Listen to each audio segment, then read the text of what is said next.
పరిశుద్ధమైన నామం మహిమపరచబడును గాక. యేసయ్య మనల్ని ప్రేమించి 2024 సంవత్సరం చివరి నెలలో మనల్ని ప్రవేశింపచేశారు. ఎంతో మనం కృతజ్ఞత కలిగి ఉండవలసిన వాళ్ళే ఉన్నాం. ఎందుకంటే ఎంతోమంది ఈ లోకంలో లేరు.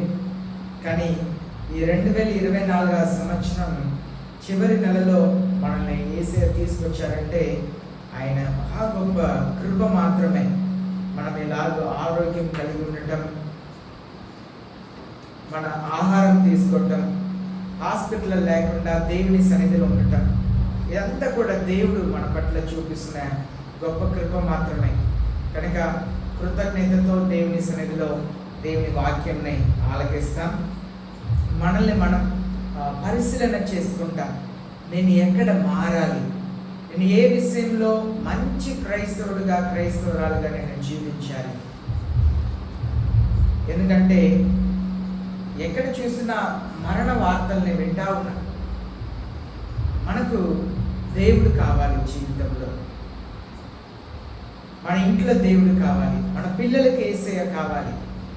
కనుక ప్రార్థన పూర్వకముగా ప్రకటన గ్రంథం 18వ అధ్యాయాన్ని మనం ధ్యానిస్తాం. తలలోంచి ప్రార్థన చేస్తాం. మహాప్రేమ కలిగిన మా పరలోకపు తండ్రి, మీ పరిశుద్ధమైన నామంని మేము ఘనపరుస్తున్నాము. మీరు చేస్తున్న గొప్ప మేలుల్ని బట్టి మీకు వందనాలు తెలియపరుస్తున్నాం. మా పరలోకపు తండ్రి, ఈ ఉదయకాలమున మాతో మీరు మాట్లాడమని ప్రార్థిస్తున్నాం. యేసయ్య, మమ్మల్ని కనికరించండి. మా పరలోకపు తండ్రి, మీ వాక్య సత్యంని అర్థం చేసుకున్నట్టుకు మా హృదయంని తెరవండి ప్రభువా. వినగలిగిన చెవుని మాకు దయచేయమని యేసయ్య నామములో ప్రార్థిస్తున్నాం పరలోకపు తండ్రి, ఆమేన్. ప్రకటన గ్రంథంలో పదే యేసయ్య సెలవించే ఒక మాట ఏంటంటే, చెవి కలిగిన వాడు వినుగాక. అనగా నీకు ఇష్టమైతే విను, నీకు ఇష్టమైతే విను, నీకు ఇష్టం లేకపోతే నువ్వు వినకపోతే బాధ లేదు. కారణం ఏంటంటే ఆ మాటని కూడా యేసయ్య ప్రేమతోనే మనకు పలుకుతున్నారు. ఆయన ఉద్దేశం అంతా కూడా మనం దేవుని వాక్యంని వినాలి, దేవునికి సన్నిహితముగా రావాలి, దేవుని చిత్తంలో మన జీవితంలో నెరవేర్చే వాళ్ళుగా మారాలి. కనుక యేసయ్య మాటని చెప్తున్నారు. మన దేవుడు ఎవరిని భయపెట్టే దేవుడు కాదు, బెదిరించే దేవుడు కాదు, బలవంతం చేసే దేవుడు కాదు. యేసయ్య ప్రతి ఒక్కరికి కూడా స్వాతంత్రం ఇస్తున్నారు. నీకు ఇష్టమైతే ఆయన మాటలు వినవచ్చు. ఒకవేళ నీకు అభ్యంతరం కలిగినట్లయితే నీ మార్గంలో నువ్వు వెళ్ళిపోవచ్చు. కనుక యేసయ్య దానికే వాక్యంలో పదే చెప్తున్నారు, చెవి కలిగిన వాడు వినుగా. He who has ears to hear, let him hear. చెవి లేనివాడు, అందరికీ చెవి ఉన్నాయి కానీ వినాలని మనసు, అది హృదయంని తెరవాలి. యేసయ్య చెప్పారు, నేను తలుపుని తట్టుతున్నాను, ఎవరైనా హృదయ తలుపుని తెరిస్తే నేను వారిలో ప్రవేశించి వారితో సహవాసం చేస్తాను.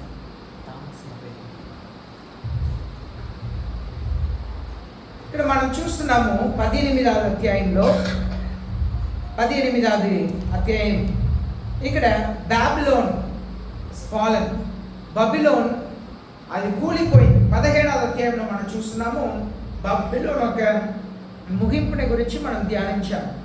God's judgement comes in 1 hour.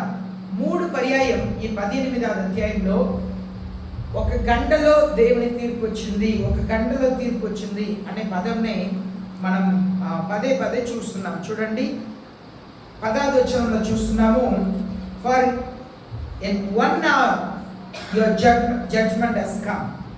మరలా 19వ వచనంలో కూడా 17వ వచనంలో, for in 1 hour such a great wealth has been laid waste.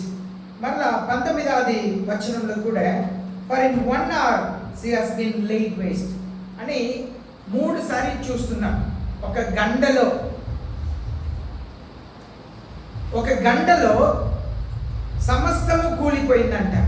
ఇది దేన్ని చూపిస్తుంది అని చెప్తే, ఈ బబిలోన్ అనేది కొందరు సేవకులు ఏమని చెప్తారంటే అది అమెరికా దేశాన్ని చూపిస్తుంది.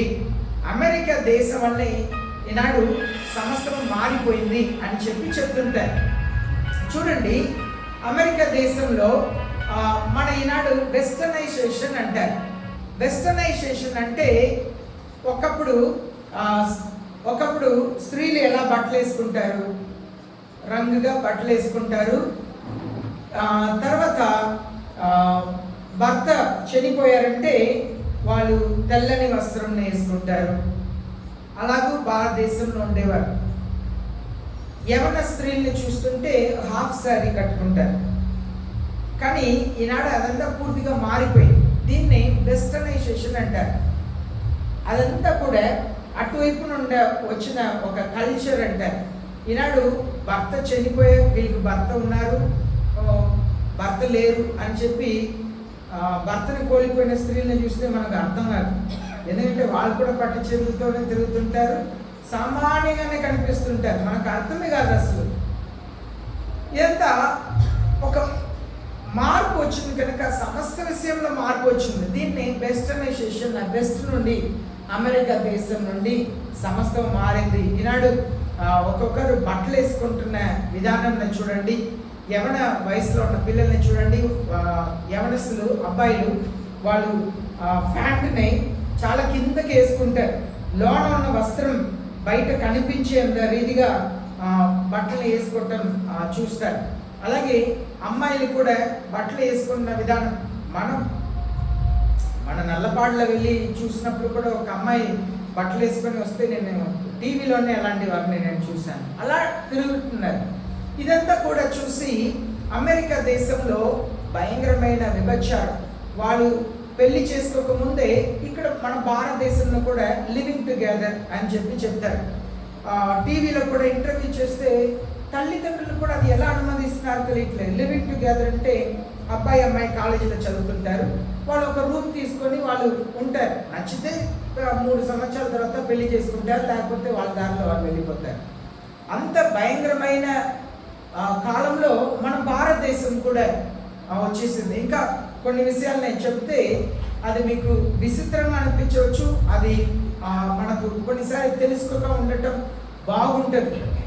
అయితే భయంకరమైన మన భారతదేశం ఉన్న పరిస్థితి, ఆ వెస్టర్నైజేషన్, వెస్టర్న్లో ఉన్న కల్చర్ అంతా కూడా లోన వచ్చేసింది. అది ఎంత మాట్లాడుకోవటానికి అభ్యంతరకరంగాను అసహ్యకరంగాను ఉంటుంది.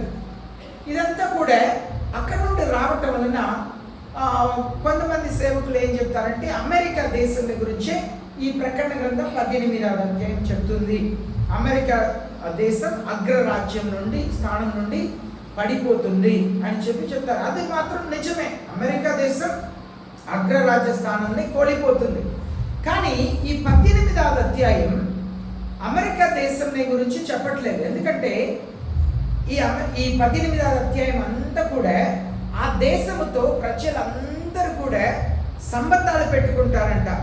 ఆత్మీయమైన సంబంధమైనా సరే, అది వ్యాపారమైనా సరే, అది కల్చర్ అయినా సరే, అన్నీ కూడా అక్కడ పెట్టుకుంటారు. కనుక దేవుడు దాన్ని నాశనం చేస్తారు అంటారు. కొందరు ఏమని చెప్తారంటే ఈ ప్రకటన గ్రంథం 18వ అధ్యాయం ఇది వాటికన్ సిటీని గురించి, అనగా ఇది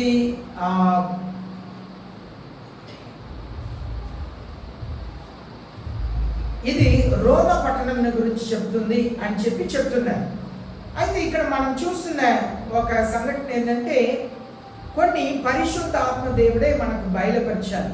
దానికే ఈ 18వ అధ్యాయం గురించి మీరు యూట్యూబ్లో వాక్యం వింటే, మీరు యూట్యూబ్లో చాలా వాక్యాలు ఉంటాయి. కానీ ప్రకటన గ్రంథం 18వ అధ్యాయం గురించి మీరు వాక్యం యూట్యూబ్లో వెతికితే వేడితో మీరు లెక్క పెట్టవచ్చు.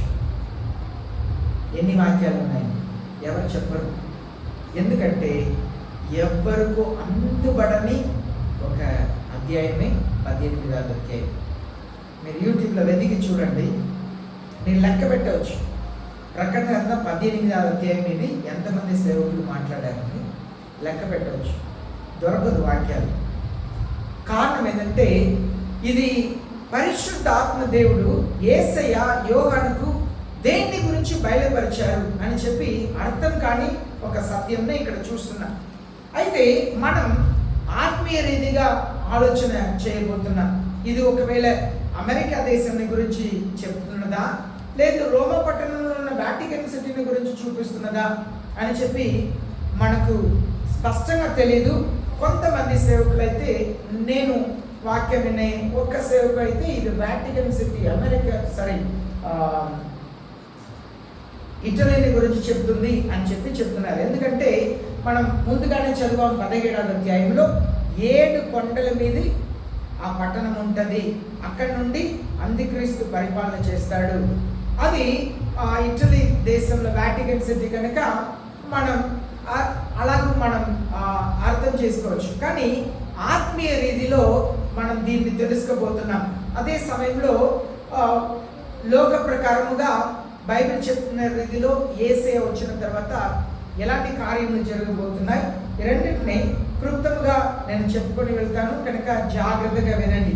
మనసును కేంద్రీకరించి జాగ్రత్తగా వినండి. ఎందుకంటే మళ్ళా చెప్తున్నాను, చాలా అరుదుగానే దీని గురించి మీకు వాక్యం దొరుకుతుంది. ఎందుకంటే దీనికి ప్రత్యేకమైన ఒక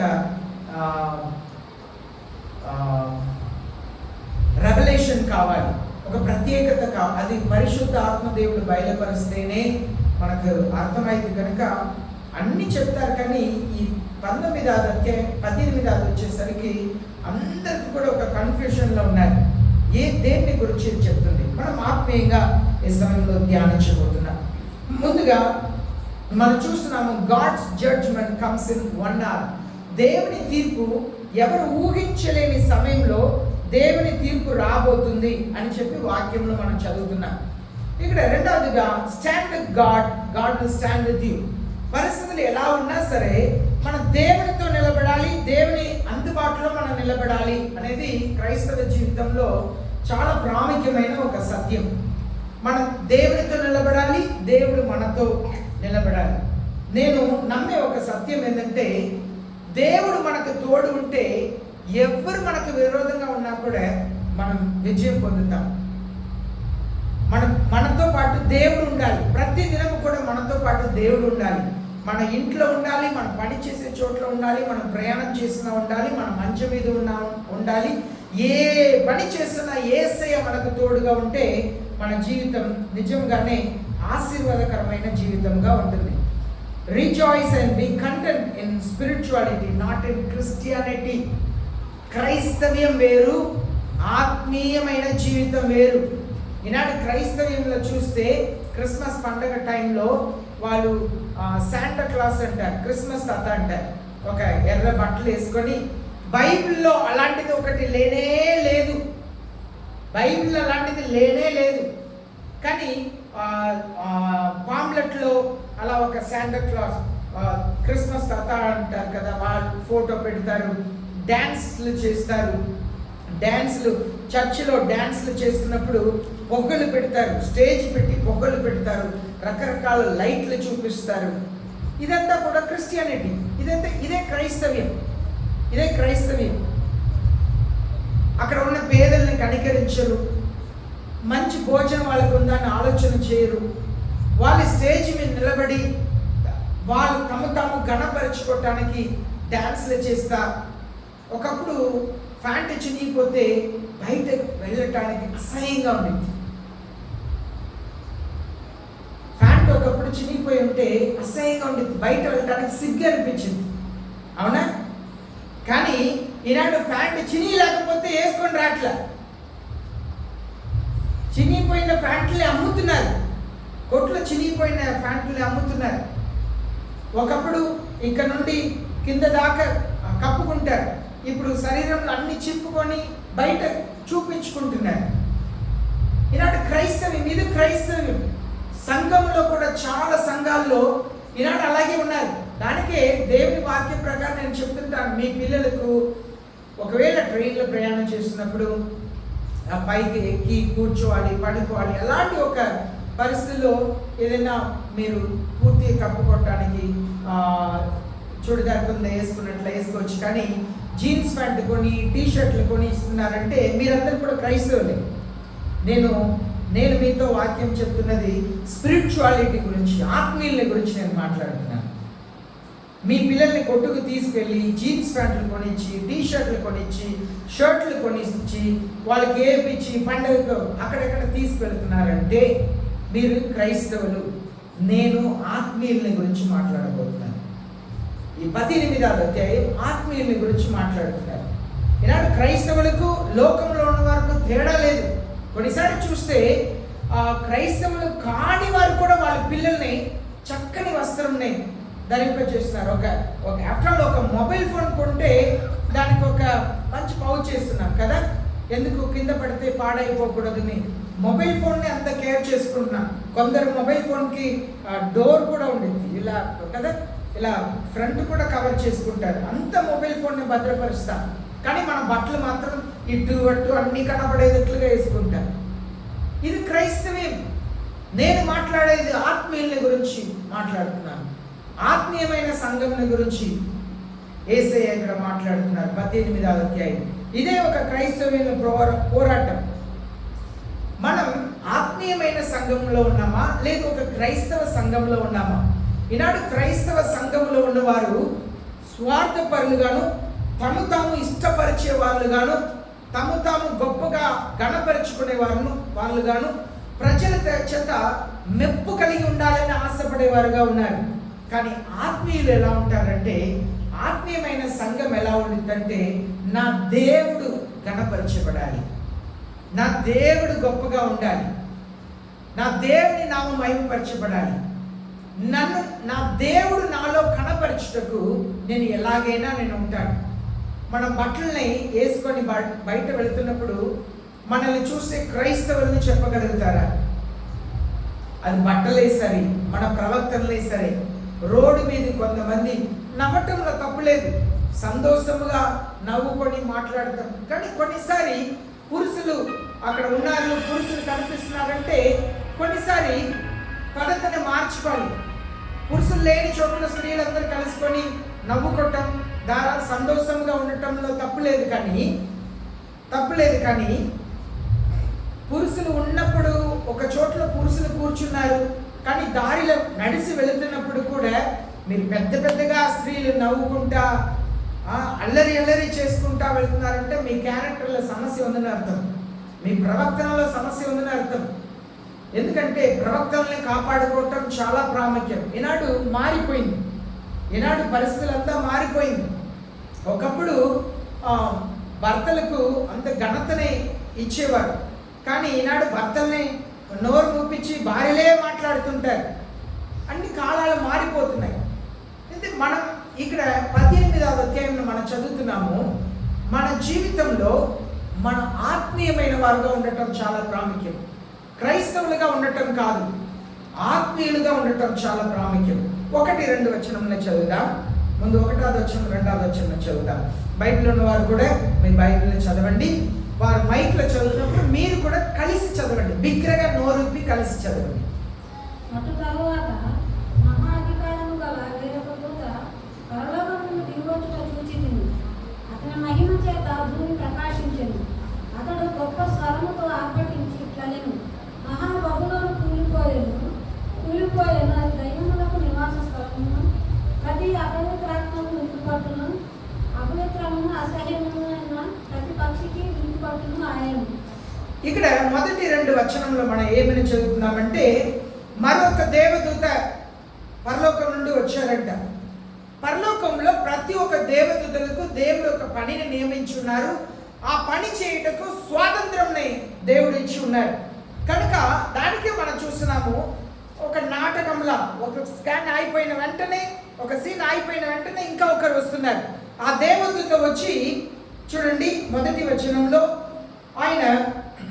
ఆయన వచ్చినప్పుడు తనలో నుండి ప్రకాశమైన వెలుగు వస్తుందంట. దేవునితో ఉన్నవారు దేవుళ్ళ మారుతారు. యేసయ్యతో సహవాసం చేసే ఆత్మీయులు యేసయ్యలా మారుతారు. చర్చిలో ఉన్న వాళ్ళు కాదు. నువ్వు యేసయ్యతో సహవాసం చేస్తే, అనగా నువ్వు బైబిల్ని చదివితే, నువ్వు దేవునితో ఒంటరిగా ప్రార్థన చేస్తే, యేసయ్యలా మారుతావు. నీ ప్రవర్తనలు యేసయ్యలా మారుతాయి. నీ చూపులు, నీ హృదయ ధ్యానములు, నీ ఆలోచనలు, నీ మాటలు యేసయ్యలా మారుతావు. నువ్వు సంఘంలో ఉంటే మారు. సంఘంలో ఉంటే మారు. వ్యక్తిగతంగా ఎవరైతే దేవునితో మంచి ప్రార్థన అనుభవం కలిగి ఉన్నారో వారు బయట క్లుప్తంగానే ప్రార్థన చేస్తారు. ఎవరికైతే దేవునితో వ్యక్తిగతంగా మంచి ప్రార్థన జీవితం లేదో బయట పొడుగైన ప్రార్థన చేస్తుంటారు, పెద్ద ప్రార్థన చేస్తుంటారు. ఎవరు దేవుని సన్నిధిలో కూర్చొని వాక్యం ధ్యానిస్తారో వారు ఆశీర్వాదకరమైన మాటల్ని పలుకుతారు, సత్యముగా బోధిస్తారు. దేవునితో ఎవరికి సహవాసం లేదో వారు యేసయ్యలా ఉండరు. యేసయ్య ఎలా వాక్యం చెప్పారు? ఎక్కడ గద్దించాలో అక్కడ గద్దించారు, ఎక్కడ ప్రేమ చూపాలో అక్కడ ప్రేమ చూపించారు, ఎక్కడ దయతో మాట్లాడాలో అక్కడ దయతో మాట్లాడారు, ఎక్కడ కనికరించాలో అక్కడ కనికరించారు, ఎక్కడ కళ్ళు మూసుకొని వెళ్ళాలో అక్కడ మౌనంగా వెళ్ళారు, ఎక్కడ గుడ్డివాడిగా ఉండాలో గుడ్డివాడిగా ఉన్నారు, ఎక్కడ మూగువాడిగా ఉండాలో మూగువాడిగా ఉన్నారు, ఎక్కడ చెవిటివాడిగా ఉండాలో చెవిటివాడిగా ఉంటారు. కారణం యేసయ్య పరలోకపు తండ్రితో ఎప్పుడు కూడా అన్యోన్యంగా సహవాసం కలిగి ఉన్నారు. ఒంటరిగా వెళ్ళి ఎడారిలో కొండ మీద ప్రార్థన చేసేవారంట. నువ్వు యేసయ్యతో వ్యక్తిగత జీవితంలో సహవాసం కలిగి ఉంటే నువ్వు యేసయ్యలా మారుతావు. నీలో ప్రేమ కలుగుతుంది. యేసయ్యలాంటి అర్థం చేసుకునే మనసు కలుగుతుంది. ఎదుటి వ్యక్తి బాధని అర్థం చేసుకునే మనసు కలుగుతుంది. వాళ్ళ కష్టంలో నేనేమి సహాయం చేయగలుగుతాను అనే మనసు కలుగుతుంది. కానీ సంఘంలో మాత్రం ఉన్న వరకు యేసయ్య పోలిక ఎన్నడూ రాదు.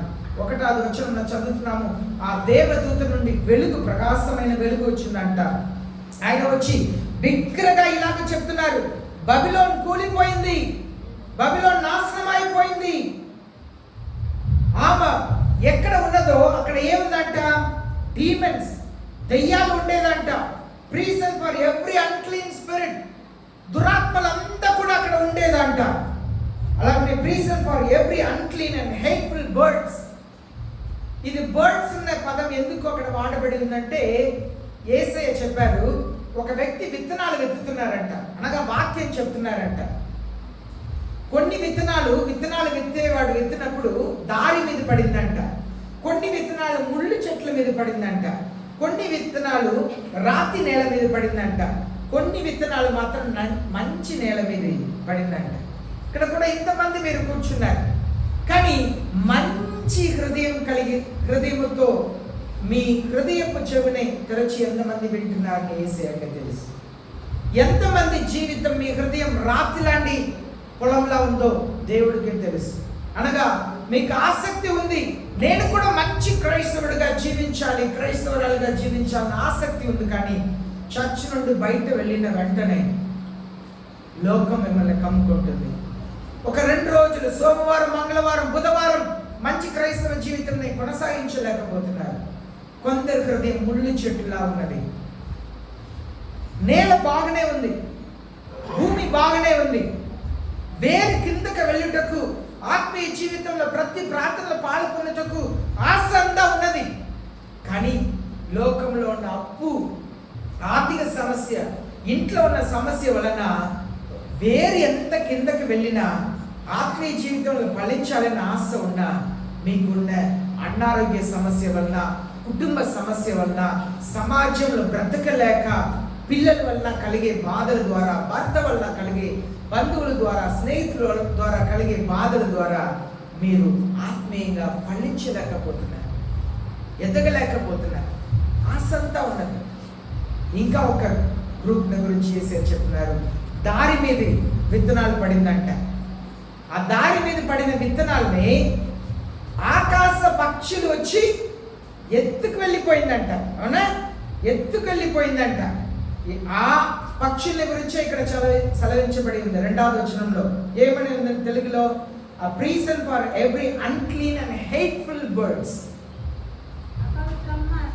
అపవిత్రమును అసహ్యము కలిగిన ప్రతి పక్షి.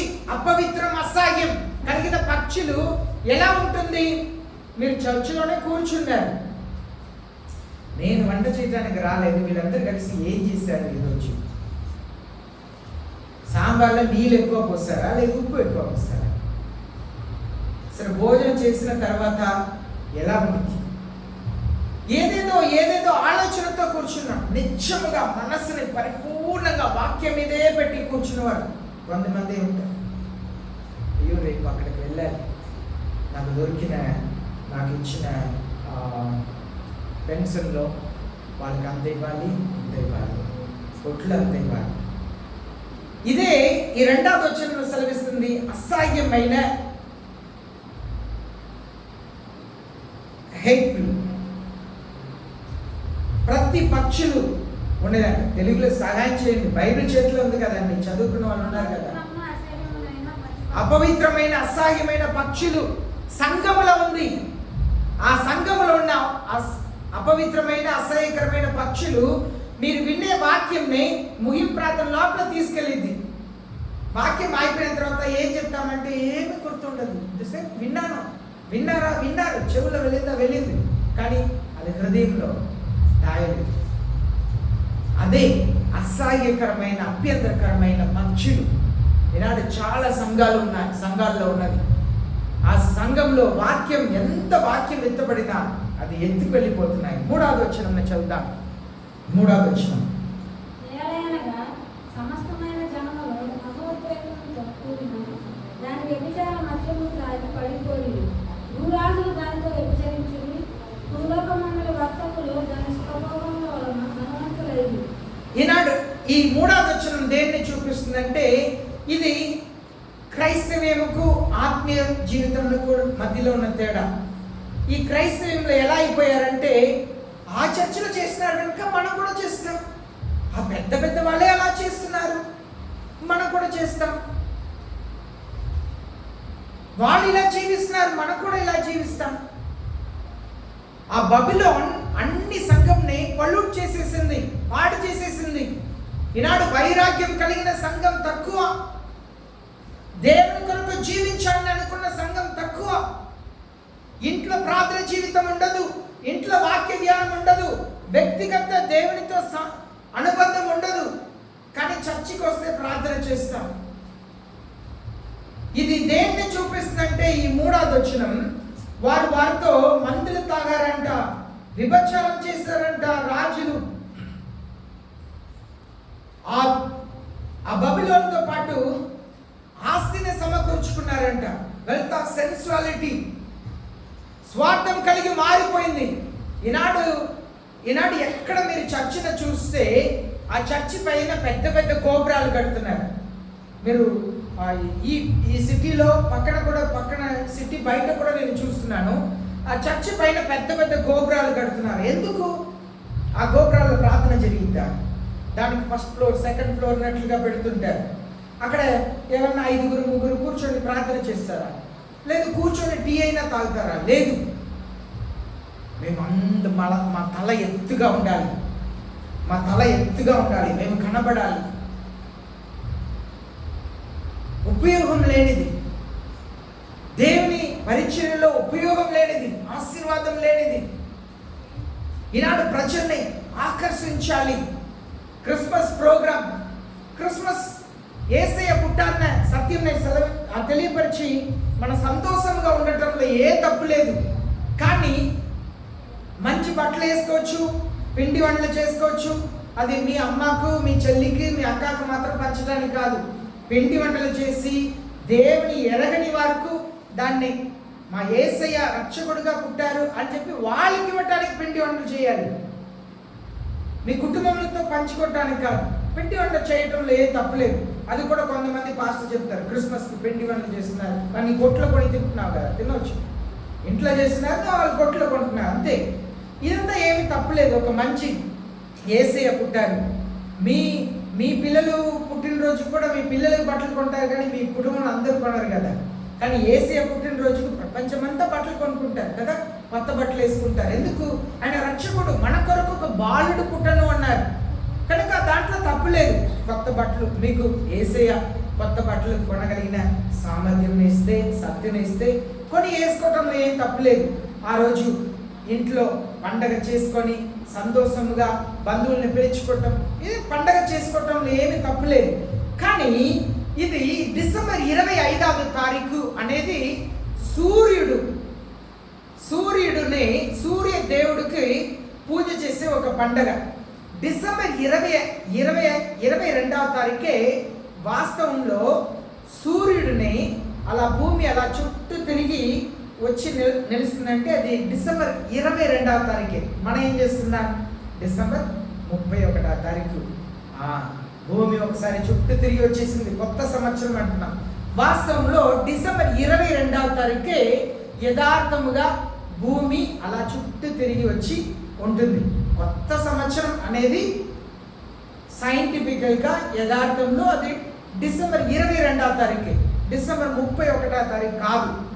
కానీ ఆనాడు ఆ యూరోప్ ఖండంలో ఉన్న ప్రజలు ఎప్పుడైతే కాన్స్టంటైన్ నోబెల్ అనే రాజు క్రైస్తవ దేశముగా ప్రకటించారో, దేవుడు కళ్ళు మూసుకుంటే కనపడతారు, విగ్రహంను పూజించకూడదు అని చెబితే ప్రజలు ఎవరు ఆసక్తి చూపారు అని చెప్పారు. కనుక వాళ్ళు ముందుగానే సూర్య దేవుడికి పూజ చేసే ఆ పండగని యేసయ్య జన్మించిన పండగగా మార్చారు.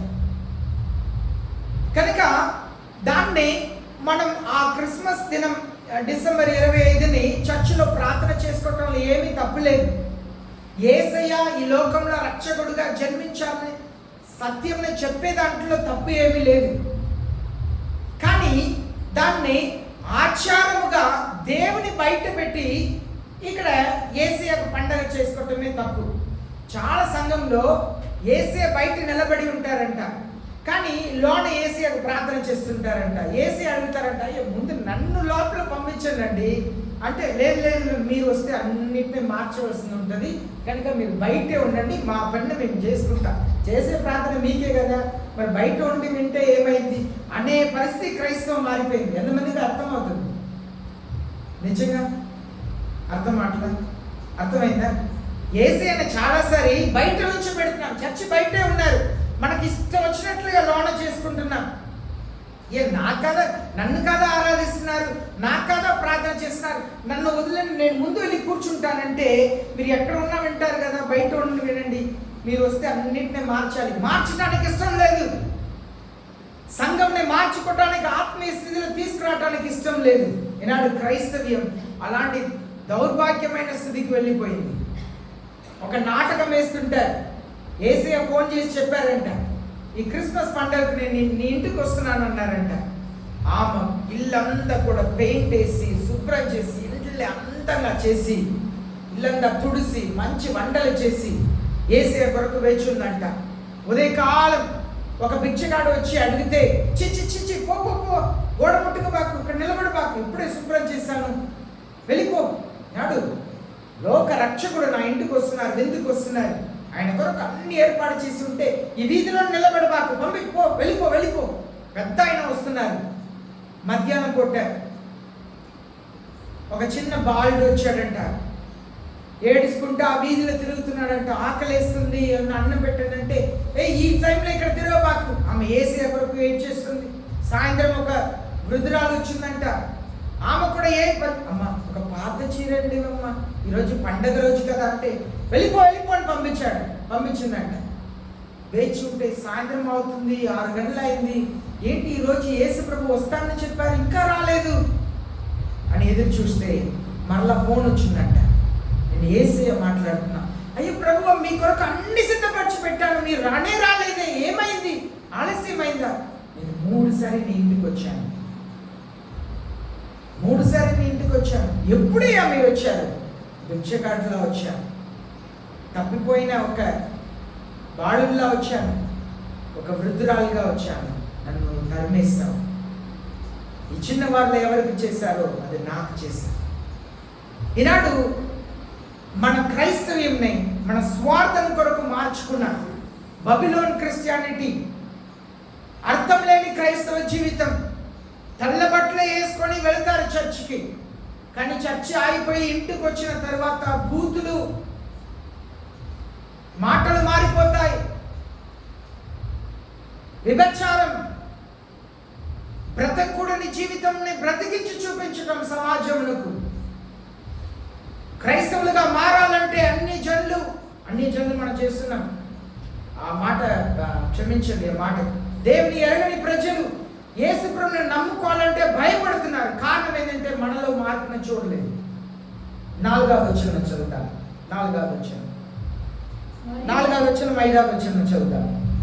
మరియు ఇంకొక స్వరము పరలోకం నుండి ఇలా చెప్పగా ఉంటుంది, నా ప్రజలారా, మీరు దాని పాపములలో పాలువారు కాకున్నట్లును, దాని తెగులలో ఏదీ మీకు ప్రాప్తింపకున్నట్లును దానిని విడిచి రండి. ఇక్కడ యేసయ్య పిలిపిస్తున్నారు, ఆత్మీయ సంఘమునకు పిలుపునిస్తున్నారు. వచ్చేయండి, అలాంటి క్రైస్తవులతో సహవాసం చేయవద్దు, అలాంటి సేవకులతో సహవాసం చేయవద్దు, అలాంటి సంఘముతో సహవాసం చేయవద్దు, అలాంటి క్రైస్తవులతో సహవాసం చేయవద్దు. మీరు పనిచేస్తున్న చోట్లో మీతో సహవాసం చేయడానికి అందరు ఇష్టపడతారా? మీ ఇంట్లో పక్క ఇంటి వాళ్ళు మీతో సహవాసం చేయడానికి ఇష్టపడతారా? యేసే చెప్తున్నారు, నిజమైన క్రైస్తవుల్ని మీరు అలాంటి వాటిలో పాలు పొందవద్దు. వచ్చేయండి, బయట వచ్చేయండి, నా కొరకు ప్రత్యేకమైన జనముగా ఉండండి, నా కొరకు ప్రత్యేకమైన సంఘముగా ఉండండి. లోకంలో కలిసిపోయే సంఘముగా ఉండవద్దు, లోకంలో కలిసిపోయే సంఘముగా ఉండవద్దు. ఈనాడు కేరళస్ అంటారు, ఇంటికి వెళ్ళి పాటలు పాడుతా, డ్రమ్ములు కొడుతా, గందరగోళం చేస్తా, మధ్యరాత్రులు వెళ్ళి నిద్రపోతున్న వాళ్ళని లేపుతారు, పక్కన వీధిలో ఉన్న వారిని అందరూ లేపుతారు, పాటలు పాడుతారు. అదొక సంతోషం అంటారు, అదొక సంతోషం. సంతోషం పాటలు పాడి డ్యాన్స్లు చేయటం వల్ల వచ్చేది కాదు. సంతోషం పాపము నుండి, నేను జయించలేని పాపం నుండి యేసే నన్ను విడిపించారు అని సంతోషపడేవారే నిజమైన క్రైస్తవులు, ఆత్మీయులు. ఆత్మీయులకు సంతోషం, నేను ఈ నెల అంతా నేను చెడ్డది ఏమి కూడా నేను టీవీలో చూడలేదు, మొబైల్ ఫోన్లో చూడలేదు, కంప్యూటర్లో చూడలేదు, దేన్ని నేను చూడలేదు. ఈ నెల అంతా కూడా నా కళ్ళని పవిత్రంగా నేను కాపాడుకున్నా. ఈ రోజు అంతా కూడా నేను ఎవరిని కూడా తక్కువ చూపు చూడలేదు. ఈ రోజు అంతా కూడా నేను ఎవరిని కూడా విసపు చూపు చూడలేదు. బైబిల్లో ఉన్న పదం ఏంటి? ఏ చూపు యేసే చెప్పారు? మోహపు చూపు. ఈ రోజు అంతా కూడా నేను మోహపు చూపు చూడలేదు. ఈ నాలుకతో ఎవరిని నేను శపించలేదు. ఈ నాలుకతో నాకు చేతనైన వీలైన మట్టుకు నాకు సహాయం చేసిన ప్రతి వారిని నేను దీవించాను. యేసే నన్ను దీవించునుగాక, యేసే నన్ను దీవించునుగాక. ఈ నాలుకని ఈరోజు నేను 5గురిని దీవించడానికి వాడుకున్నాను, 10 మందిని దీవించడానికి వాడుకున్నాను. ఈ నాలుకని నేను ఒక వ్యక్తిని ధైర్యపరచుటకు, బలపరచుటకు వాడుకున్నాను. ఈ సంఘంలోకి రండి అంటున్నారు, దీన్నే బట్టి సంతోషపడండి అంటారు.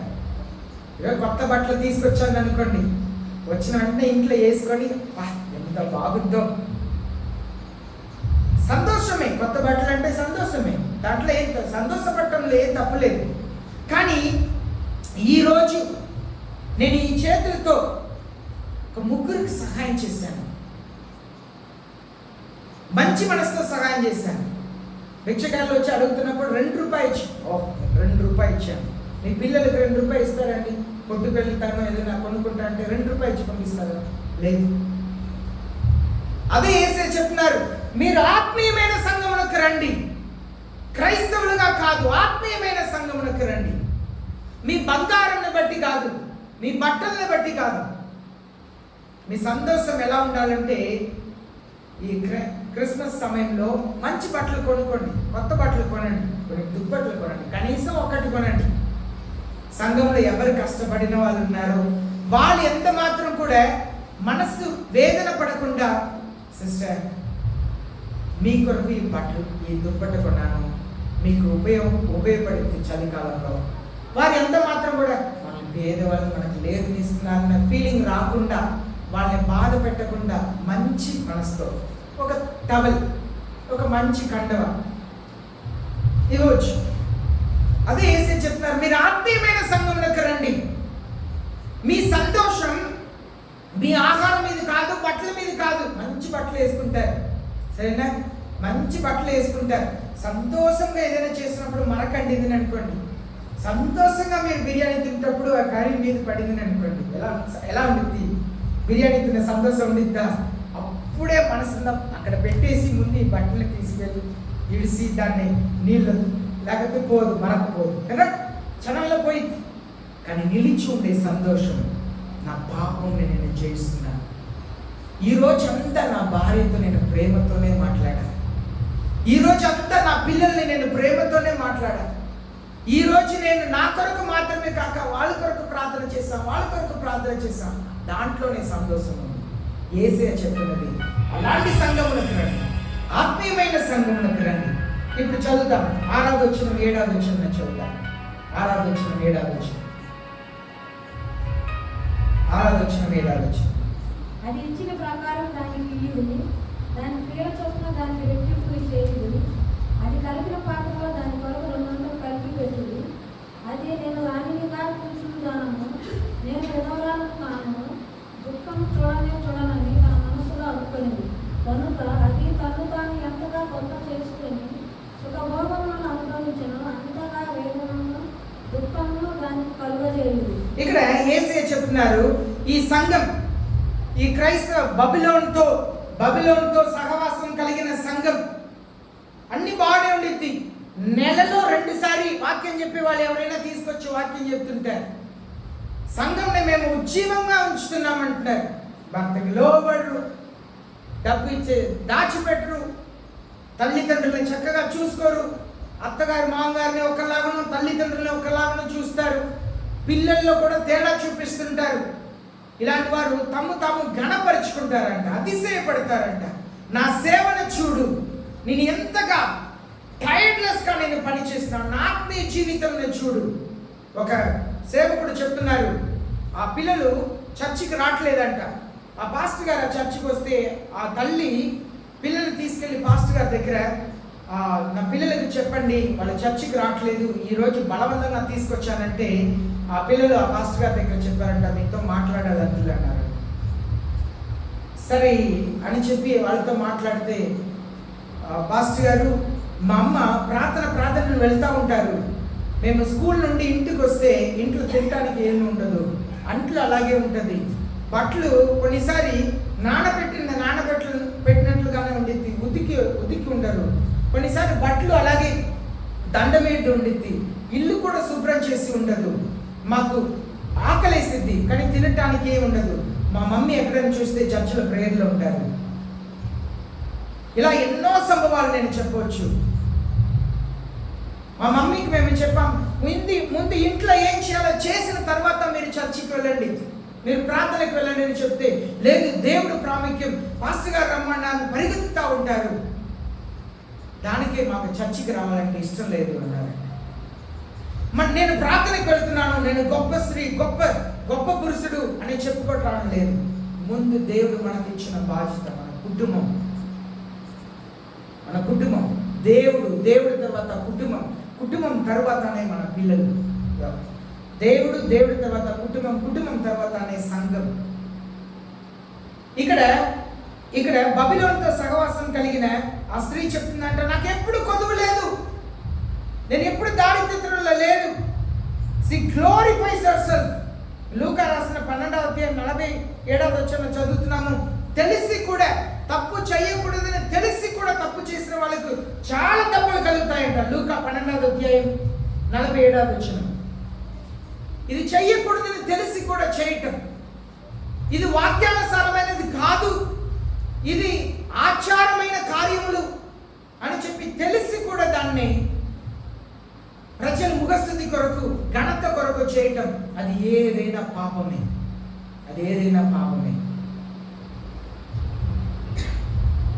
ఇక్కడ మనం చూస్తున్నాము 8వ అధ్యాయం 8-10 వచనాలను చదువుతాం. 8-10. అందుచేత ఒక్క దినమున దాని తెగులు అనగా మరణంలో దుఃఖంలో కరువులో వచ్చును. దానికి తీర్పు తీర్చుతున్న దేవుడైన ప్రభువు బలిష్ఠుడు కనుక అది అగ్ని చేత బొత్తిగా కాల్చివేయబడదు. దానితో వ్యభిచారం చేసి సుఖభోగములను అనుభవించిన భూరాజులు దాని బాధ చూసి భయాక్రాంతులై దూరంలో నిలవబడి దాని దహన రూపమును చూసినప్పుడు దాని విషయమై రొమ్ము కొట్టుకొనుచు ఏడ్చుచు, అయ్యో అయ్యో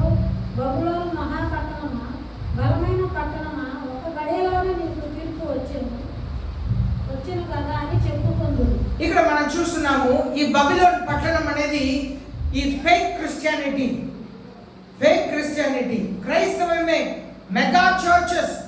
ఆ మెగా చర్చ్ అంటే ఒక సంఘంలో చాలా మంది క్రైస్తవులు వచ్చి ఉంటారు. ఆ సేవకుడు ఆ సంఘంలో అంతమంది ప్రజలు వచ్చే ముందు కూడా ఆ వీధిలో నడిచి వెళ్ళి ఉండరు. ఆ సంఘంలో ప్రజలు వచ్చిన తర్వాత కూడా వాళ్ళ ఇంటికి వెళ్ళరు. కానీ ప్రజలు దండోపదండగా వెళ్తుంటారు. మా సేవకుడు అని చెప్పి వెళుతూ ఉంటారు. ఒక్క దినములో 8వ వచనంలో చదువుతున్నాము. ఒక్క దినములో అని చెప్పి ఉంది. 10వ వచనం, 17వ వచనం, 20, 19వ వచనంలో ఒక్క గంటలో అని చెప్పి రాయబడింది. ఒక్క రోజులో, ఒక గంటలో దేవుడు సమస్తముని క్రిందకి తీసుకొస్తున్నారు, రాబోతున్నారు. ఈనాడు పెద్ద చర్చికి వెళ్ళాలి, అక్కడ మ్యూజిక్ ఉంది, గొప్పగా ఉంది, అక్కడ ఆ సేవకుడు ఆత్మీయంగా సహాయం చేస్తున్నాడు, అక్కడ వెళ్తే ఆత్మీయంగానే కనిపిస్తాయి. కానీ యేసే వచ్చినప్పుడు విడవబడతారు. ఆత్మీయంగా కనిపిస్తాయి కానీ యేసే వచ్చినప్పుడు విడవబడతారు. కారణం ఏంటంటే అన్ని ఆత్మీయంగా కనిపిస్తుంది కానీ నీ వ్యక్తిగత జీవితంలో పాపం మీద విజయం లేదు, పాపం మీద జయం లేదు. అదే ఇక్కడ మనం చూస్తున్నాం. ఈ వచనంలో ఒక్క రోజులో, ఒక గడియలో యేసయ్య సమస్తాన్ని తీసుకురాబోతున్నారు. దానికి చిన్న సంఘమైన దేవునితో అన్యోన్యమైన సహవాసం ఉంటే అక్కడే నిలిచి ఉండాలి. కానీ అయ్యో అక్కడ ఆకర్షణకరంగా ఉంది, అక్కడ ఎంతో మంది ప్రజలు వెళుతున్నారు, నేను కూడా వెళితే బాగుంటుంది. నేను స్కూల్లో పిల్లల్ని చేర్చక ముందు తల్లిదండ్రులకి చెప్పే మాట ఇది. పెద్ద బిల్డింగ్స్ని చూసి మా స్కూల్ పెద్ద స్కూల్ అనుకోవద్దు. ఆ క్లాస్ రూమ్లో ఉన్న టీచర్ ఎంత జ్ఞానం కలిగిన వారిని చూడండి. అక్కడ ఉన్న టీచర్స్ని చూడండి. టీచర్స్ ఎంత జ్ఞానం కలిగిన వారు. ఆ టీచర్కి జ్ఞానం ఉంటే గుడిసెలో ఉండి నేర్పించినా కూడా మీ పిల్లోడు చక్కని జ్ఞానం వచ్చింది. ఆ నేర్పించే టీచర్కి బుద్ధి లేదని అనుకోండి, ఎంత మంచి బిల్డింగ్లో టీచింగ్ చేసిన పిల్లలకు బుద్ధి వచ్చిందా? రాదు. మంచి చర్చని అయ్యో ప్రజలందరూ వెళ్ళిపోతున్నారు, అది కాదు. నిలబడుతున్న సేవకుడుకు దేవునితో సంబంధం ఉందా? అక్కడ వెళుతున్న వారు వ్యక్తిగత జీవితం మారుతుందా? వారి కుటుంబ జీవితం మారుతుందా? సంఘములో పరిశుద్ధత ఉన్నదా? పరిశుద్ధత ప్రకటించబడుతుందా? పాపముని గురించిన హెచ్చరిక మాటలు గద్దింపుతో ప్రకటించబడుతుందా? అది చాలా ప్రాముఖ్యం. ఒక రోజులో, ఒక గంటలో సమస్తం దేవుడు ఏమి లెక్క చేయబోతున్నారంట. యేసయ్య వచ్చి వెళ్ళినప్పుడు సంఘంలో ప్రజలు అలాగే ఉంటారు. చాలా క్రైస్తవ సంఘంలో ప్రజలు అలాగే ఉంటారు. ఏమైంది? ఒక రోజు, ఒక గంటలో ప్రజలందరూ కూడా తెలుసుకోబోతున్నారు, నేను మోసపోయాను, నేను మోసపరచబడ్డాను, నేను మోసపోయాను. చదువుతాము 11వ వచనం నుండి 13వ వచనం వరకు చదువుతాము. లోకములోని వర్తకులను ఆ పట్టణము చూసి ఏడ్చుచు తమ సరుకులను అనగా బంగారు, వెండి, రత్నములు, ముత్యములు, సన్నపునార బట్టలు, ఊదా రంగు బట్టలు, పట్టు బట్టలు, రక్తవర్ణపు బట్టలు మొదలైన సరుకులను, ప్రతి విధమైన గర్భములను, ప్రతి విధమైన దంతపు వస్తువులను, మిక్కిలి విలువ గల కర్ర, ఇత్తడి, ఇనుము, చదువురాలు మొదలైన వాటితో చేయబడిన ప్రతి విధమైన వస్తువులను, దాల్చిన చెక్క, ఓమము, ధూపద్రవ్యములు, అత్తరు, సాంబ్రాణి, ద్రాక్షారసము, నూనె, మెత్తని పిండి, గోధుమలు, పశువులు, గొర్రెలు మొదలగు వాటిని, గుర్రములను, రథములను, దాసులను, మనుషుల ప్రాణములను ఇక మీదట ఎవరూ కొనరు. ఈ ప్రాణములకు ఇష్టమైన ఫలములు నిన్ను విడిచిపోయేది. ఇప్పుడు చూడండి, ఇలాంటి ఒక క్రైస్తవ సంఘంలో ఉంటున్న వారు ఆత్మీయ జీవితంలో మార్పు లేక, కుటుంబ జీవితంలో మార్పు లేక, వ్యక్తిగత జీవితంలో పాపం మీద విజయం లేక ఉన్న క్రైస్తవులు యేసయ్య రాకడ వచ్చి వెళ్ళిన వెంటనే గుర్తిరుగుతారంట. నేను విడవబడ్డాను, మా సంఘములందరూ కూడా విడవబడ్డారు, మా కుటుంబం విడవబడింది, మా బంధువులు విడవబడ్డారు, మా స్నేహితులు విడవబడ్డారు. అయ్యో నేను దాని కొరకు ప్రార్థన చేసేవాడిని, దీని కొరకు సాక్ష్యం చెప్పేవాడిని, నా అప్పు తీరాలి, నేను నన్ను దాంట్లో నుండి కాపాడారు, దీంట్లో నుండి కాపాడారు. ఎంతమంది చెప్తున్నాం, నేను ఒకప్పుడు చెడ్డ జీవితంలో జీవించాను, కానీ యేసయ్య నన్ను మార్చారు. నేను ఒకప్పుడు దశమ భాగం ఇవ్వాలంటే చెయ్యి రాదు, దేవునికి ఇవ్వాలంటే మనస్సు రాదు, కానీ ధారాళమైన మనస్సుని నాకు ఈనాడు ఇచ్చారు దేవుడు. నేను నేను నేను అది సంపాదించుకున్నా, ఇది సంపాదించుకున్నా, నా ప్రార్థన ద్వారా అది దేవుడు ఇచ్చారు, ఇది దేవుడు ఇచ్చారు అని చెప్పి అన్ని పోగొట్టుకొని ఏడిసే ప్రజల గురించి చెప్తున్నారు యేసయ్య. Fake Christianity. ఈనాడు సంఘంలో ఉచితమైన బియ్యం, పప్పు, నూనె ఏమి ఇవ్వబడదు.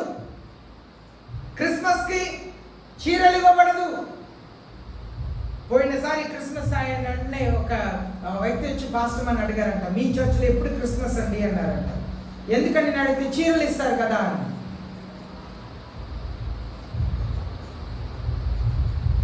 అయ్యో అది పొందుకున్నాం, ఇది పొందుకున్నాం కాదండి. సంఘంలో మనం ఎదురు చూసి రావాల్సింది, పాస్టర్ గారు నాకు డబ్బు ఇస్తారనో, పాస్టర్ మా చీర ఇచ్చారనో, చర్చిలో బిర్యానీ పెడతారనో కాదు. నేను చర్చికి వెళ్తే నా పాపము నుండి విడుదల పొందటానికి ఏ మార్గం చెప్తారు, నా త్రాగుడుని మానటానికి ఏ మార్గం చెప్తారు, నా విసపు చూపుని మానుకోవటానికి ఏ మార్గం చెప్తారు, నా గర్వముని నేను జయించుటకు ఏ మార్గం చెప్తారు, నేను ఎలా తగ్గింపుతో ఉండాలని ఏ మార్గం చూపిస్తారు, నేను ఆత్మీయంగా యేసయ్యలా మారుటకు నా సంఘంలో ఏ మార్గం చూపిస్తారు. దానికి వచ్చే వాళ్ళే ఆత్మీయమైన క్రైస్తవులు. నేను చర్చికి వెళితే నా అమ్మాయి పెళ్లి జరిగిపోతాయి, నేను చర్చికి వెళ్ళిపోతే నాకు ఉద్యోగం వస్తాయి, నేను చర్చిలో వెళ్ళి ప్రార్థన చేస్తే నేను ఎగ్జామ్లో పాస్ అయిపోతాను, నేను చర్చికి వెళితే నేను అప్పులు తీరిపోతాయి. ఇదంతా క్రైస్తవ్యం. యేసయ్య మాట్లాడుతున్నది ఆత్మీయత, ఆత్మీయుల గురించి మాట్లాడుతున్నాను. నేను ఈరోజు చర్చికి వెళితే నేను ఎంతగా యేసయ్యకు దగ్గర రాగలుగుతాను, అదే యేసయ్య మనతో కోరుకుంటున్నారు. 14వ వచనం నుండి 25వ వచనం వరకు చదువుతాను. 14 నుండి 20.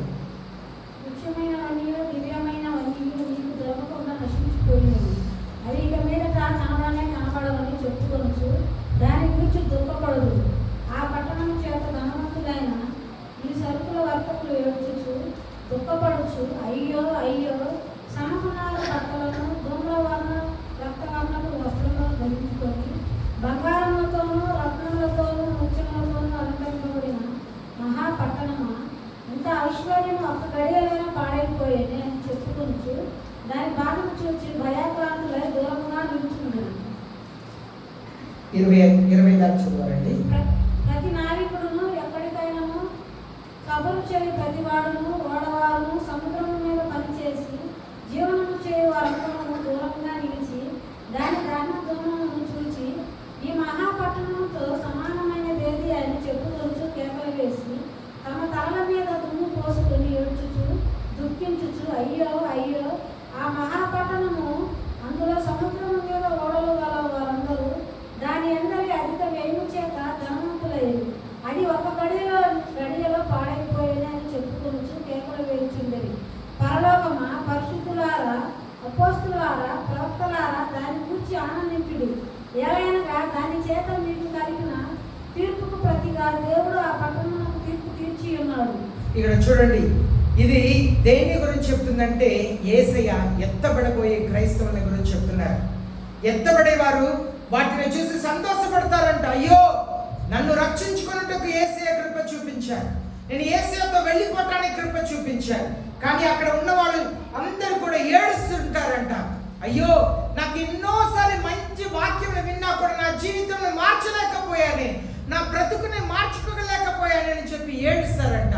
దేవుడు చెప్తున్నారు, ఎత్తబడిన వారిని చూసి సంతోషించండి, సంతోషించండి, సంతోషించండి.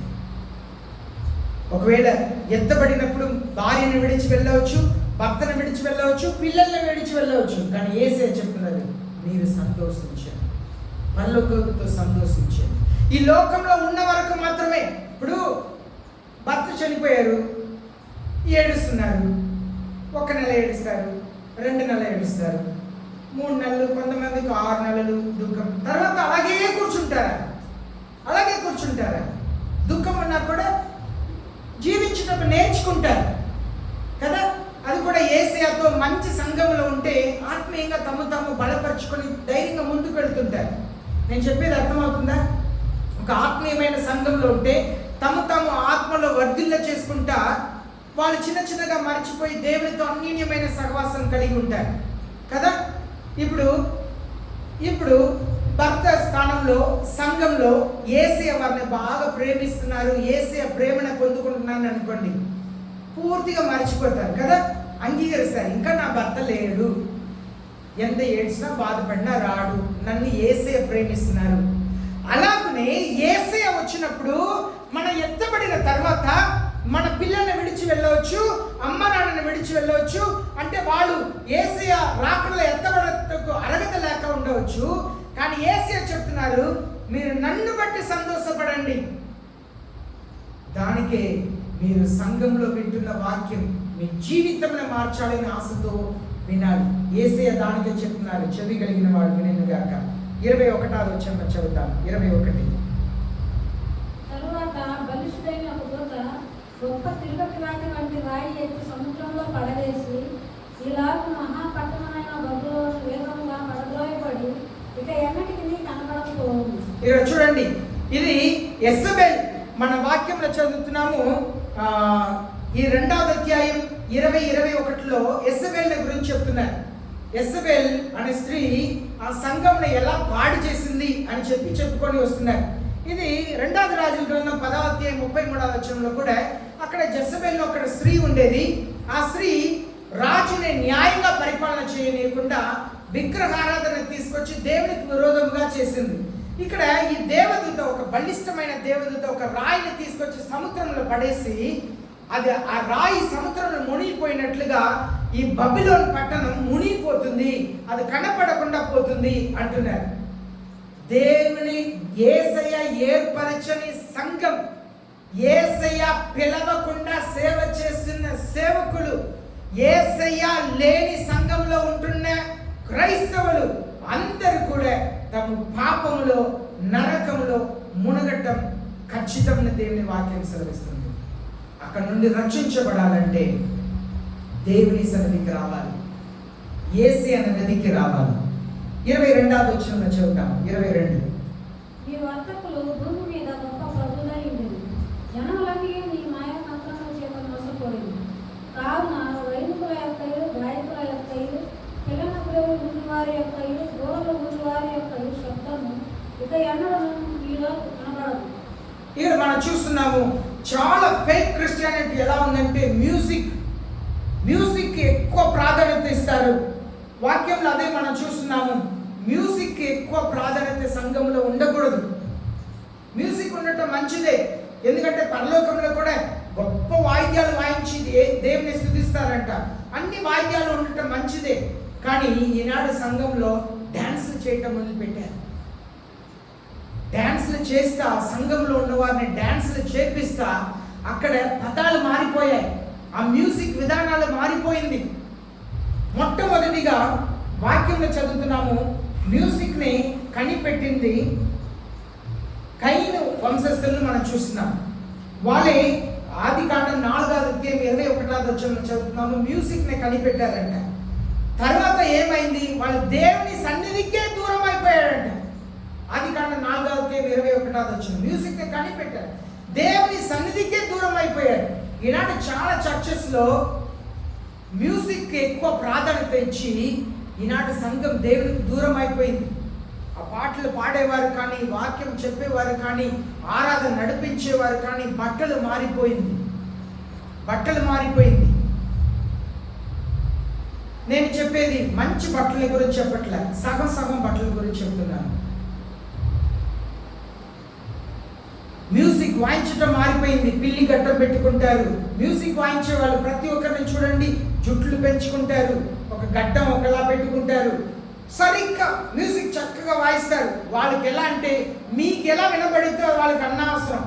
దీన్ని మానిటర్ అంటారు, వాళ్ళకి వినబడేది మానిటర్ అంటారు. అది మాత్రం ఫుల్ సౌండ్గా ఉండాలి, డామ్ డామ్ డామ్ కొడుతుంటారు. మీకు ఎలా ఇంపుగా ఉంది అదంతా వాళ్ళకి అనవసరం, వాళ్ళకి ఇంపుగా ఉండాలి. వాయిస్తారు. పాస్టర్ గారు వాక్యం చెప్పడానికి నిలబెడితే లేచి వెళ్ళిపోతారు. బయట వెళ్ళి భార్య కానీ ఒక స్త్రీతో ఫోన్లో మాట్లాడుతుంటారు. నేను నిజం చెప్తున్నా, కొన్నిసారి వినడానికి ఏం పాస్టర్ గారు చెప్తున్నాను, నేను నిజం. బయట వెళ్ళి దమ్మేసి వస్తారు. ఒక వ్యక్తి ఒక చర్చిలో ఆరాధన పాట ఊగి ఊగి కొడుతున్నారు, అదే డబుల్ అంటారు కదా, ఊగి ఊగి కొడుతున్నారు. వచ్చి చెప్తున్నారు, ఫుల్ తాగి వచ్చి ఉన్నాడు చర్చిలో, మందు తాగి వచ్చి మ్యూజిక్ వాయిస్తున్నాడు చర్చిలో. ప్రజలందరూ కూడా చేతులెత్తి ఆరాధన చేస్తున్నారు, ఫుల్ మందు తాగి వచ్చి కొడుతున్నాడు. బయట వెళ్ళి ఒక పొగ వేసి వస్తారు, బూతులు మాట్లాడుతా, అమ్మాయిల్ని రకరకాలుగా మాట్లాడుతా, చెడుగా మాట్లాడుతా వచ్చి ఉంటారు. బట్టల్లో పరిశుద్ధత ఉండాలి. మనం వేసుకున్న బట్టలు, దానికే ప్రభుబల్ల తీసుకున్నప్పుడు తెల్ల బట్టలు వేసుకొని రండి అంటే ఒక క్రమం. బట్టల్లో ఒక పరిశుద్ధత. మంచి బట్టలు వేసుకోవచ్చు, లేదు పాత బట్టలైనా వేసుకోవచ్చు, కానీ బుద్ధికి నీట్గా ఉండాలి, చూడటానికి చక్కగా ఉండాలి. ఒక యవనస్తుడు వచ్చి నన్ను అడిగాడు, ఒక ఇంట్లో జ్ఞాపకార్థ ప్రార్థన, సార్ చనిపోయారు, ఒక వ్యక్తి చనిపోయాడు. ఆ రోజు సాయంత్రం, అంకుల్ మీతో చాలా రోజులు ఒక మాట అడగాలనున్నాను అని చెప్పు అన్నాను. స్టైల్గా బట్టలు వేసుకోకూడదా అని చెప్పి అడిగాడు. నేను చెప్పాను, నువ్వు మాడెస్ట్గా ముందు బట్టలు వేసుకోవాలి. నువ్వు స్టైల్గా వేసుకున్న ఫ్యాంట్ షర్ట్లే. మాడెస్ట్గా అంటే చూస్తే ఒక ఘనమైన వ్యక్తి కనబడాలి. వీడు క్రైస్తవుడు, వీడు దేవుని పిల్లలు, ఒక సేవకుల పిల్లలు. నీ బట్టల్లో, మా పిల్లలకు బట్టలు కొన్నా కూడా దాంట్లో డిజైన్ ఉన్న లెటర్స్ ఉన్నా కొనం. ఒకసారి ఒక బనియన్, అది ఒక కంపెనీ పేరు ఉంది, వేరే డిజైన్స్ ఉన్న బొమ్మలు ఉంటా అసలు కొనం. మనం వేసుకునే బట్టలు మోడెస్ట్గా ఉండాలి. నిన్ను చూస్తే ఒక సేవకుడు కొడుకు, చూస్తే ఇద్దరు యవనస్తులు చూస్తే అలా ఉండాలి. మా పిల్లలు ఒకరోజు చెప్పారు, డాడీ ఏం డాడీ నేను మంచి బట్టలు వేసుకున్నాను, ఏం బట్టలు ఉన్నాయి డాడీ అన్నారు. ఆ మాట చెప్పాక దేవుడికి కోపం వచ్చింది. నిజంగా ఈ మాట చెప్పాను, వేసే కోపం వచ్చింది, ఆ మాట చెప్పవద్దు, నీకు బట్టలు అన్ని ఫార్మల్ డ్రెస్ అన్నారు. అంటే వాళ్ళకి ఏంటంటే ప్యాంట్ షర్ట్లే అన్నీ. మా ఫ్రెండ్స్లు అందరు కూడా హూడీ అంటారా, ఇలా పైన క్యాప్ పెట్టి టీ షర్ట్లు, జీన్స్ ప్యాంట్లు, రకరకాలుగా. మా పిల్లలు వాళ్ళ ఫ్రెండ్స్ వేసుకునే, వాళ్ళ ఫ్రెండ్స్ చెప్తారంటే ఇప్పుడు మీరు ఫార్మల్ డ్రెస్తోనే వస్తారా? నేను చెప్పాను, నాన్న మన దేవుని సేవకులు, మన దేవుడి పిల్లలు, మనకిచ్చేది దేవుడే. మనం వేసుకున్న బట్టలు ఖరీదుగా ఉండవచ్చు, ఖరీదు లేకపోవచ్చు, కానీ మోడెస్ట్గా ఉండాలి. చూస్తే మోడెస్ట్గా ఉండాలి. రెండవది, ఆ యవనస్తుడి దగ్గర నేను చెప్పాను, నువ్వు వేసుకున్న బట్టలు ఇతరులకు అభ్యంతరకరంగా ఉండకూడదు. అబ్బాయిలైనా సరే, అమ్మాయిలైనా సరే, అభ్యంతరకరమైన బట్టలు అంటే లోన ఉన్న వస్త్రం మీరు బయట ఒకటి వేసుకుంటారు, కానీ లోన ఉన్న బట్టలు బయట కనిపించింది, లోన ఉన్న శరీరం కూడా బయట కనిపించింది. నువ్వు వేసుకున్నది ఇతరుల్ని అట్రాక్ట్ చేయడానికి వేసుకోకూడదు. నువ్వు వేసుకున్న బట్టలు ఇతరుల్ని అట్రాక్ట్ చేసుకోవడానికి వేసుకోకూడదు, ఇతరులకు అభ్యంతరకరంగా ఉండటానికి వేసుకోకూడదు. ఇతరులని చూస్తే చేతులెత్తి నమస్కరించేటట్లుగా ఉండాలి. నువ్వు అలాంటి బట్టలు వేసుకోవాలి అన్నాను. నేను అప్పుడు ఒక ఉదాహరణ చెప్పాను. ఒక వ్యక్తిని బయట వస్తే, చర్చికి వస్తే తెల్ల చొక్కాతో వస్తారు, కానీ ఆయన ఫేస్బుక్లో కానీ ఆయన దగ్గర ఉన్న వాళ్ళతో ఆయన ఫోటోను చూస్తే ఆ బట్టలు, ఆ గ్లాసులు, ఆ పెళ్ళిలో వెళ్ళి అలా నిలబడితే, పెళ్ళిళ్ళ స్టేజ్ మీద నిలబడితే ఆ బట్టలంతా చూస్తే నేను చెప్పాను, అది రాంగ్ అన్న. మనం ఎక్కడ ఉన్న దేవుని సేవకులే, ఎక్కడ ఉన్న దేవుని సేవకులే, ఏ పని చేసినా దేవుని సేవకులే. అదే ఇక్కడ 22వ వచనంలో మనం చూస్తున్నాం. ఈనాడు క్రైస్తవ్యంలో బట్టలు మారిపోయింది, మ్యూజిక్లు మారిపోయింది. పోయినసారి నేను అబ్బాయిని గట్టిగా తిట్టాను, చర్చిలో కూర్చోవాలని మాయమైపోయాడు. మ్యూజిక్ కాదు ఇంపార్టెంట్, మనం దేవునికి కావాలి. అందరు కలిసి ఒక చోట్ల వాక్యం చెప్పడానికి పిలిచారు. సాయంత్రం పూట చర్చికి పాస్టర్ గారు మమ్మల్ని ఒక ఇంట్లో ఇచ్చారు. మేము ఫ్రెష్ అప్ అయ్యి ఆ చర్చికి వెళుతున్నాం. చర్చిలో డ్రమ్ లేదు, కీబోర్డ్ లేదు, ఇలాంటి రిథమ్ ప్యాడ్ ఏమి లేదు. అందరూ చప్పట్లు కొట్టి పెద్దగా పాడుతున్నారు. మేము ఇదే మాట్లాడుతున్నాం, మన సంఘం ఎప్పుడు ఇలా మారింది. భవిష్యత్ ఈ రిథమ్ ప్యాడ్ లాంటివి ఉన్నది వరకు మనం చప్పట్లు కొట్టమోయేమో. దీన్ని ప్యాక్ చేసి లోన పెట్టేయాలి కదా. మన చప్పట్లు కొట్టి ఇలాంటి క్రైస్తవం మారిపోయింది. మ్యూజిక్ కాదు ఇంపార్టెంట్, ప్రాధాన్యత మ్యూజిక్ కాదు,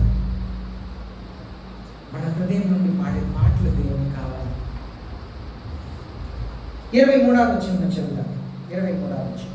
మరి ఏ శిల్పమైన శిల్పి ఎవడో నీలో ఎంత మాత్రము కనబడదు, తిరుగట్టుగా నీకు ఎన్నడూ నీలో వినబడదు, దీపపు వెలుగు నీలో ఎక్కువ ప్రకాశమే ప్రకాశింపదు, పెండ్లు కుమారుని స్వరమును పెండ్లు కుమార్తె స్వరమును నీలో ఎన్నడూ వినబడవు అని చెప్పింది. ఇది దేన్ని చూపిస్తుందంటే పరిశుద్ధాత్మ దేవుడు ఎత్తబడతాడు రాకడలో. నువ్వు పరిశుద్ధాత్మ స్వరమును ఎన్నడూ వినవు. ఇంకా ఆత్మీయమైన దేవుని భయం కలిగిన దేవుని సేవకుల స్వరం కూడా నువ్వు ఎన్నడూ వినబడదు. క్రైస్తవ్యంలో ఈనాడు అందరూ చెప్పేది వాక్యమే, బైబిల్ నుండే చెప్తున్నారు.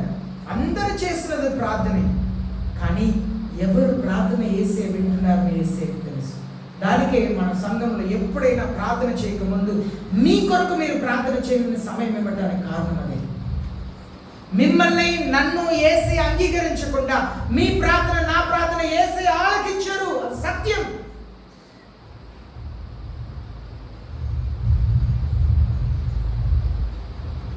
మన ఇంట్లో నుండి అసమాధానంగా వస్తే నిలబడి వాక్యం చెప్పవచ్చు, ప్రార్థన చేయవచ్చు. కానీ మిమ్మల్ని బట్టి పరిశుద్ధ ఆత్మదేవుడు మీతో మాట్లాడవచ్చు. కానీ నా మీద పరిశుద్ధ ఆత్మదేవుడికి అగ్ని మండిద్ది, రగిలిద్ది.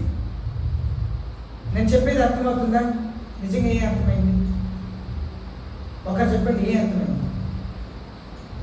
ఒకవేళ సేవకుడుగా నేను అసమాధానం లేక వచ్చి వాక్యం ప్రకటించిన, ప్రార్థన చేసిన, మీరు సమస్యలతో, బాధతో, దుఃఖముతో దేవుని సన్నిధిలో ఏడుస్తుంటే మిమ్మల్ని ఆదరించుటకు పరిశుద్ధ ఆత్మదేవుడు నేను పలికే మాటల్ని మీ హృదయంలో తీసుకొచ్చి మిమ్మల్ని ఆదరిస్తారు.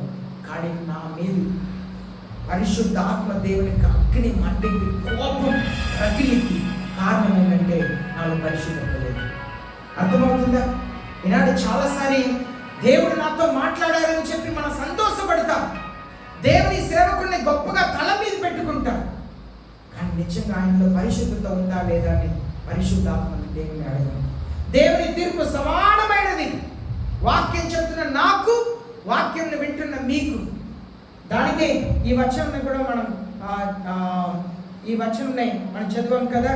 ఎవరికి దేవుని గురించిన సత్యం ఎక్కువగా తెలుస్తున్నదో వారికి తీర్పు ఎక్కువగా ఉంటుంది. దేవుని కోపం, దేవుని దెబ్బలు ఎక్కువ ఉంటుంది. మీకు సంతోషమైన ఒక మాట చెప్పనా? ఇంతసేపు చాలా బాధతో ఉన్నారు కదా. ఒక సంతోషమైన మాట చెప్పనా? ఒక మాట చెప్పనా? చివరికి వచ్చి చదువుతాను, వాక్యం అయిపోతుంది. మరియు ప్రవక్తల యొక్కయు పరిశుద్ధుల యొక్కయు భూమి మీద వధింపబడిన వారందరి యొక్కయు రక్తము ఆ పట్టణంలో కనబడినది. చూడండి, ఇంకా దేవుడు చెప్తున్నారు, in her was found the blood of prophets and saints of all who have been slain on earth.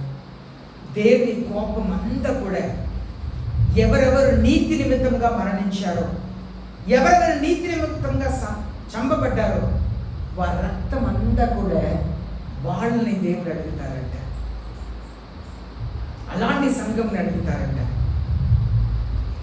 ప్రేమైన దేవుని జనమా, యేసే ఒక మాట చెప్పారు, ఆబేలు రక్తం మొదలుకొని సకరయ రక్తం వరకు ఈ సంతతి మీద నేను అడుగుతాను అన్నారు. ఏ సంతతి అన్నారు?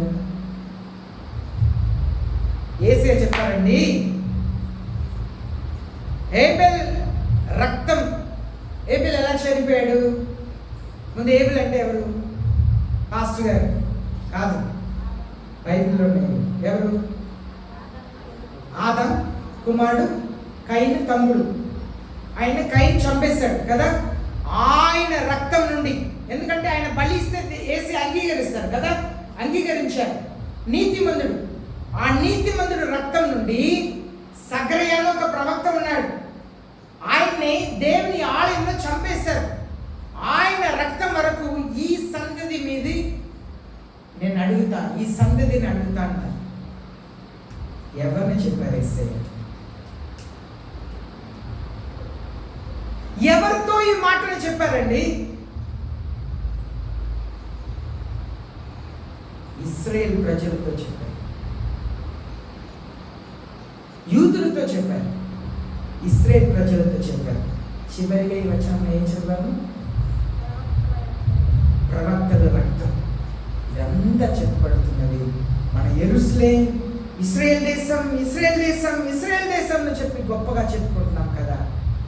అక్కడ దేవుని తీర్పు భయంకరంగా రాబోతుంది. కారణం ఏంటంటే అక్కడ 10% క్రైస్తవులు కూడా లేరంట. ఇంకా మెస్సయ్య కొరకు ఎదురు చూస్తున్నారంట. యేసయ్య చెప్పారు, నన్ను కాదు, నా నామం పేరిట ఇంకా ఒక్కడు వస్తాడు, వాడిని అంగీకరిస్తారని చెప్పారు.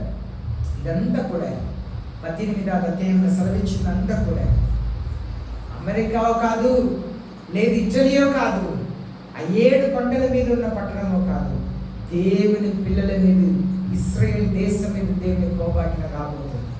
దేవుడు సత్యమే. యేసయ్య ఒలివ కొండ మీదే వచ్చి దిగుతారు, ఆ ఇశ్రాయేల్ దేశం నుండే పరిపాలన చేస్తారు. కానీ చాలా మంది విడవబడబోతున్నారు. దేవుని వాక్యం సెలవిస్తుంది. 1000 సంవత్సరములు యేసయ్య అక్కడ నుండే పరిపాలన చేస్తారు. కానీ యేసయ్య దుఃఖకరమైన ఒక కార్యం ఏంటంటే అక్కడ చాలా మంది ఉండరు, పరలోక రాజ్యం వెళ్ళరు. ఇలాంటి క్రైస్తవులు కూడా దయచేసి దేవుని సంగమా, మిమ్మల్ని మీరు మార్చుకోండి. దేవుని సన్నిధిలో అప్పు కొరకు ఎంత భారంతో ప్రార్థన చేస్తారో అదే భారంతో మీరు విడిచిపెట్టలేక ఉన్న పాపం కొరకు పశ్చాత్తాపడి ప్రార్థన చేయండి. మీ కుటుంబ సమస్య కొరకు ఎంత భారంతో ప్రార్థన చేస్తున్నారో, మీ పిల్లల కొరకు ఎంత భారంతో ప్రార్థన చేస్తున్నారో, ఒక ఇల్లు కావాలని ఎంత భారంతో ప్రార్థన చేస్తున్నారో అదే భారంతో మీరు ఏ పాపమును జయించలేక ఉన్నారో ఆ పాపం కొరకు ప్రార్థించండి. ఒకవేళ మీరు అనుకోవచ్చు, నేను బూతులు మాట్లాడట్లేదండి, నేను ఎవరిని విసర్పు చూపించుకోను.